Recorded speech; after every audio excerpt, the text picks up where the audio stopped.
नमस्कार ओडिशा आजिर प्रथम खबरटी रही नदीम स्वर्ण विजय पछरे नीरज बेसी पछ कथा नुहे गत मार्च रे अरशद नदीम निकट में जैवलिन नथिला सेतेबेले नीरज चोप्रा सहायतार हाथ बढ़ाई एमितिक निजे तांकू जैवलिन देइथिले। केवल सेतिकी नुहे ओलंपिक्स पाई प्यारिस जिबाकू नदीम पाखरे अर्थाभाव थिला बेले नीरज विभिन्न सूत्रु चांदा संग्रह करी नदीम को दबा व्यवस्था करथिले। जो नदीम को साहाय्य करी तांको सह प्रतियोगिता रे अवतीर्ण कराइथिले नीरज सही नदीम एबे तांको परास्त करी ओलंपिक स्वर्ण पदक जीतिछंती। एकथा को अन्य केही स्वीकार करंतु अवा न करंतु निजे नदीम स्वीकार करिबा सह एभली प्रतिद्वंदिता दुई देशर युवा पीढ़ी को प्रेरणा जोगाइब बोली मत देइछंती। परवर्ती खबर रही ओडिशा को केन्द्रर बड़ उपहार रेलर विकास करने को केन्द्र पक्षरु जो पदक्षेप निया जाइछि सेथिपाई रेल मंत्री को कृतज्ञता जणाइले मुख्यमंत्री मोहन माझी। ओडिशा रे 6टी रेल प्रकल्प पई केंद्र सरकार 15,004 कोटी टंका मंजूर करिसेंती। फलरे ओडिशा को केंद्र प्राधान्य देइछंती। एथिरे पूर्वोदय रे ओडिशा स्वतंत्र स्थान पाइछि बोली प्रमाणित होइछि। दक्षिण ओडिशा सह पश्चिम ओडिशार संजोग और उत्तर ओडिशा रे केन्दुझर मयूरभंज सह झारखंड को संजोग करने को निया जाइछि बड़ पदक्षेप। यह ओडिशा रे रेल भित्तिभूमि को सुदृढ़ करिबो। परवर्ती खबर रही चाकरी देबा ना रे ठकेई जने शिक्षयित्री गिरफ होइथिबा जणा जाइछि। शिक्षयित्री अनसुया बारिकं को गिरफ करिछि घसीपुरा पुलिस। अभियोग अनुसार चाकरी देबा ना रे नंदीपड़ा चोरगड़िया गोपालपुर गाँव मधुस्मिता जेना नामक जने युवती ठारू 5,85,000 टंका ठकिछंती। एक आश्रम स्कूल शिक्षयित्री थिले अनसुया। गिरफ पर से स्वामी फेरार थिबा जणा पड़िछि। तांको पुलिस गतकाली कोर्ट चालाण भी करिछि। से आउ केतेक युवती को भी एभली ठकिथिबा कुहा जाउछि। परवर्ती खबर रही नागरिक माननकु अनुरोध कले प्रधानमंत्री श्री नरेंद्र मोदी देशर नागरिक माननकु सोशल मीडिया प्लेटफॉर्म रे निजर प्रोफाइल फोटो परिवर्तन करी त्रिरंगा रखिबाको अनुरोध करिसेंती। स्वाधीनता दिवसर पालन करिबाकू श्री मोदी निजर प्रोफाइल फोटो त्रिरंगा को परिवर्तन करिसेंती। हर घर त्रिरंगा आंदोलन को एक स्मरणीय जन आंदोलन रे परिणत करिबाकू से समस्तंकु एपरि करिबाकू अनुरोध करिसेंती। एक्स र एक पोस्ट रे प्रधानमंत्री कहिसेंती चलित वर्ष स्वाधीनता दिवस निकटतर हेउची। चलंतु पुणी थरे हर घर त्रिरंगा को एक स्मरणीय जन आंदोलन रे परिणत करिबा। परवर्ती खबर रही बंद हैला हीराकुदर 4टी गेट। सूचना अनुसार एबे डैम रो 14टी गेट दे बन्या जल निष्कासित हेउछि। बाम पार्श्वर 9 और डाहाण पार्श्वर 5टी गेट दे जल निष्कासन हेउछि। वर्तमान हीराकुदर जलस्तर 612.71 फुट रही। जल भंडार को प्रवेश करुछि 2,58,544 क्यूसेक जल। निष्कासन हेउछि 2,50,522 क्यूसेक जल।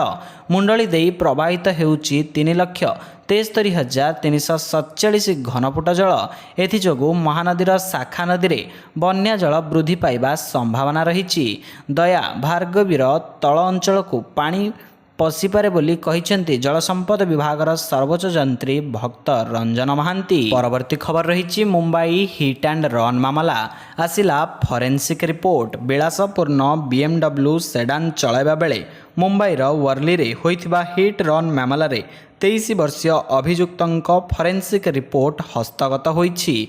रिपोर्ट रे दर्शा जाइछि जे भयंकर दुर्घटना समय रे से आदौ मद्यपान करिनथिले। जदियो पूर्वरु पुलिस अभियोग आनिथिला जे अभियुक्त मिहिर साहा दुर्घटना समय रे मद्यपान करिथिले। सूचनायोग्य जुलाई 7 तारिख सकाळ समय रे वर्लीर आनी बेसांत रोड रे मिहिरंक BMW कार दंपति को स्कूटर को धक्का देइथिबा फलरे कावेरी नखवा नामक जने महिलांकर मृत्यु होइथिला। परवर्ती खबर रही आकाश मार्गरु वायनाड स्थिति देखिले प्रधानमंत्री मोदी। केरलर वायनाड भूस्खलन प्रभावित अंचल परिदर्शन करिसेंती प्रधानमंत्री नरेंद्र मोदी। आकाशमार्गरू निरीक्षण करने सह भूस्खलन द्वारा होइथिबा क्षयक्षतिर समीक्षा करिसेंती प्रधानमंत्री। एही समीक्षा परे केरल भूस्खलन पीड़ितंक पई स्वतंत्र पैकेज घोषणा करिपारंती केंद्र सरकार। सेपटे एही विपर्यय को जातीय विपर्यय घोषणा करने केरल मुख्यमंत्री पिनाराई विजयन दाबी करिसेंती। 30 जुलाई 2024 रे प्रबल वर्षा हेतु केरलर वायनाड जिले में भूस्खलन घटिथिला। एजाएं एही अघटन रे 420 जनक मृत्यु घटिथिबा बेले 150 जन निखोज अछंती। जुलाई 30 परे आरंभ होइथिबा 10 दिनिया उद्धार कार्य परे भारतीय सेना शीघ्र वायनाडू फेरिबाकू जाउछि। परवर्ती खबर रही 3 दिन प्रबल वर्षा। दक्षिण झारखंड एवं एहार पार्श्ववर्ती अंचल रे एक घूर्णिबलय सक्रिय रही। यह सहित दक्षिण पश्चिम मौसुमी वायुजनित निम्न चापरेखा दक्षिण पूर्व एवं पूर्व केंद्रीय बंगोपसागर पर्यंत लंबी। फलस्वरूप राज्य में मौसुमी वायु सक्रिय रही। भुवनेश्वर, नयागढ़, कटक, खोर्धा, केन्दुझर एवं ढेंकानाल सह विभिन्न अंचल में वर्षा होईछि। भुवनेश्वर पाणीपाग विज्ञान केन्द्रर पूर्वानुमान आसंता 13 तारिख बेलू आसुछि एक बड़ वर्षा। 13 रु 3 दिन धरी उत्तर ओडिशार विभिन्न अंचल में तुहाकु तुहा प्रबल वर्षा होई पारे। एथिपाई सतर्क रहिबाकू पाणीपाग केन्द्र पक्षरु येलो वार्निंग जारी करा जाइछि। आसंता 24 घंटा मध्यरे सुंदरगढ़ एवं झारसुगुड़ा जिलार 1 रु 2 अंचल में प्रबल वर्षा संभावना रही। परवर्ती खबर रही आरएसएस उपमुख्यमंत्री मध्यरे हेला गुरुत्वपूर्ण बैठक। महाराष्ट्र विधानसभा निर्वाचन पूर्व आरएसएस एवं उपमुख्यमंत्री देवेंद्र फडणवीस मध्यरे एक गुरुत्वपूर्ण बैठक अनुष्ठित हो जाइछि।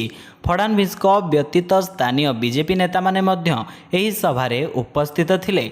संध्यारे नागपुर रे आरएसएस समन्वय बैठक अनुष्ठित होइथिला। आरएसएस पक्षरु सह सरकार्यवाहक अरुण कुमार उपस्थित थिले। एही बैठक प्राय 3 घंटा धरी चलीथिला। एही बैठक रे महाराष्ट्र निर्वाचन सहित अन्यान्य प्रसंग रे गभीर आलोचना होइथिला। प्राप्त सूचना अनुसार आरएसएस र समस्त 36 सहयोगी संगठन एही बैठक रे भाग नैथिले। परवर्ती खबर रही राज्य रे रहुथिबा बांग्लादेशी को चिन्हट कराजिबो कहिसेंती आईन मंत्री।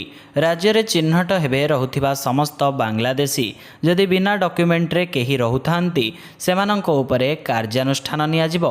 बांग्लादेश रे राजनैतिक अस्थिरता परे वर्तमान सेठाकार बांग्लादेशी भारत मुहां होइछंती। तेणु राज्य रे अनुप्रवेश आशंका रहिथिबारु आईन मंत्री पृथ्वीराज हरिचंदन प्रतिक्रिया रखिछंती। सूचनायोग्य बांग्लादेश रे एक नूतन सरकार गठन होई नथिले मध्य सेठारे राजनैतिक हिंसा जारी रहिछि। हिंसाकांड घटी सेठारे शताधिक लोकंक प्राण हानि घटिगलाणी। दंगाकारी माने संख्यालघुंकु टार्गेट करुछंती। तेणु बांग्लादेशर अनेक हिंदू परिवार निज घर छाड़ी भारत आसिबाकू चाहंती। एथिसहित केउं जिल्लारू आपण भिडियोटी को देखुछंती कमेंट सेक्शन रे जणाइबाकू भूलिबे नाही। जय जगन्नाथ।